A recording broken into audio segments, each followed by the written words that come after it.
Salut les filles, on achève le chapitre 2, dernier blitz avant la fin, avant la relâche. Donc, on est dans la dernière section, le pH et les ions H+, qui déterminent ce que ça veut dire le pH. Donc, vous voyez ici une échelle de pH. Donc, une échelle de pH, ça va de 0 jusqu'à 14. Donc, 0 étant très très acide et 14 étant très très basique. Et ce qu'on a au centre, c'est les solutions qui sont neutres avec un pH de 7, donc en plein milieu. Donc, vous avez des exemples de substances ici selon leur degré d'acidité. Donc, plus on est acide, plus le pH est petit. Plus on se rapproche de la neutralité, moins c'est acide. Et quand on dépasse le pH de 7, puis on s'en va vers 14, on est de plus en plus basique. Le terme pH, ça veut dire quoi? Ça veut dire potentiel hydrogène. Donc, l'hydrogène, les ions H+, c'est ce qui donne le caractère acide à une solution. Parce que quand les acides se dissolvent dans l'eau, ça libère des ions H+. Donc, une solution acide, on dit que les petits crochets ici, ça veut dire la concentration des ions H+, elle est plus grande que la concentration des ions OH-, parce que dans l'eau, il y a aussi des ions OH-. Quand il y a beaucoup de H+, ça fait que c'est acide. Quand les H+, et les OH- sont égaux, bien, ça veut dire que c'est neutre, parce qu'il n'y a que de l'eau, donc en quantité égale. Quand les OH- sont en plus grande quantité que les H+, bien, ça veut dire que la solution elle est basique ou alcaline. Le terme alcalin, ça veut aussi dire basique. La flèche que je vous ai mis ici, c'est en lien avec les changements de pH. Donc, quand on change de pH, c'est un facteur de 10 fois plus ou 10 fois moins entre chaque pH. Donc, par exemple, on pourrait dire que le jus de citron, qui a un pH de 2, est 10 fois plus acide que le vinaigre. Donc, entre chaque échelle de pH, entre chaque degré de 1 pH, c'est une échelle de 10 fois plus. Donc, c'est pour ça ici, j'écris 100 fois, parce que entre le jus de citron et le jus de tomate, qui a un pH de 4, tu as 2 unités de pH. Donc, 10 fois à chaque unité de pH. Donc, 10 fois 10, ça veut dire que le jus de citron, il est 100 fois plus acide que le jus de tomate.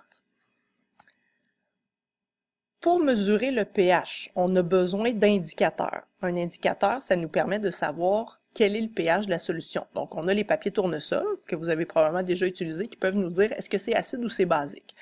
Mais il existe plein d'indicateurs qui vont changer de couleur selon le degré d'acidité. Donc, vous en avez plusieurs exemples ici que vous n'avez pas besoin d'apprendre par cœur. Par exemple, pour le bleu de bromothymol, ce que ça veut dire, c'est que par exemple, si on met une solution qui a un pH de 3 avec du bleu de bromothymol, ça va devenir jaune. Donc, ça ne nous permet pas évidemment d'avoir une idée du pH précis. Par contre, ça peut nous donner une idée d'un intervalle de pH. Par contre, si on mélange plusieurs indicateurs, si on les utilise successivement un après l'autre, on est capable de restreindre notre intervalle de pH. Donc, c'est ce qu'on va faire dans un labo éventuellement. Par exemple, quelle serait la couleur de l'indicateur bleu de thymol, donc celui-là ici, le deuxième, si je le mets dans une solution de pH 5? Donc, on regarde à pH 5, il devrait être quelle couleur? Il devrait être jaune. Même chose pour le rouge de phénol. Si je le mets dans une solution de pH 5, il va devenir orange. La zone que vous voyez entre le changement de couleur, parce que le rouge de phénol ici, il est rouge, jusqu'à environ pH de 4.2, 4.3. Après ça, il commence à changer de couleur, il est orange. Et là, ici, rendu à pH à peu près de 6, il va être jaune. La zone de changement de couleur, donc on va passer par la zone orange, c'est ce qu'on appelle la zone de virage d'un indicateur. C'est la zone où il va changer de couleur avant d'atteindre une autre couleur qui va être fixe. On va tester ça en laboratoire aussi. Ensuite, le pH est déterminé par la concentration des ions H+ dans la solution. Donc, ici, ce qu'on comprend sur le dessin, c'est que quand il y a beaucoup d'ions H+, on a une solution qui est très acide avec un pH très près de 0. Quand on a beaucoup d'ions OH-, on a une solution avec un pH très gros, donc de 14.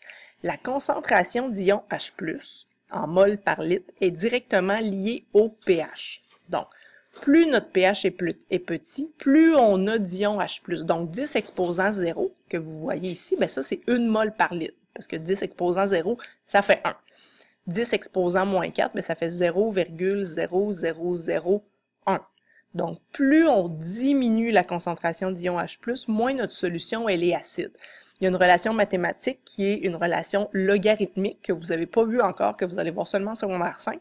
Donc, vous, ce que vous avez à comprendre, c'est qu'il y a un lien direct entre le pH, entre le chiffre du pH et l'exposant de la concentration d'ion H+. Donc, ça, c'est le tableau qui provient de votre cahier. Donc, vous avez la concentration molaire ici et vous avez le pH, complètement à droite.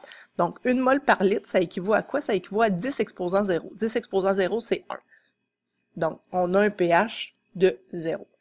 Ici, 10 exposant moins 1, donc j'ai un petit peu moins d'ion H+, donc j'ai un pH un petit peu plus gros. Donc, vous voyez, l'exposant de la notation scientifique correspond directement au pH. Donc, si j'ai 10 exposant moins 2 mol par litre d'ion H+, j'ai un pH de 2. Si j'ai 10 exposant moins 3 mol par litre d'ion H+, j'ai un pH de 3, et ainsi de suite. 10 exposant moins 7, ça veut dire que j'ai autant d'ion H+, que d'ion OH-, donc j'ai un pH de 7. Donc, nous, ce qu'on a besoin de comprendre, c'est vraiment le lien entre l'exposant de la notation scientifique et le pH. Par exemple, une solution d'acide chlorhydrique a un pH de 2. Quelle est la concentration en ion H+ de cette solution-là? Donc, un pH de 2 veut dire que notre concentration, les petits crochets, veut dire concentration molaire, une concentration de 10 exposant moins 2 mol par litre. Donc, pH de 2, exposant moins 2. C'est un acide fort parce qu'il y a beaucoup d'ions H+. Donc, quand le pH est petit, ça veut dire que la solution, elle est très, très acide. Donc, voilà, j'ai terminé. Vous avez terminé votre chapitre 2. Donc, on se revoit au prochain cours.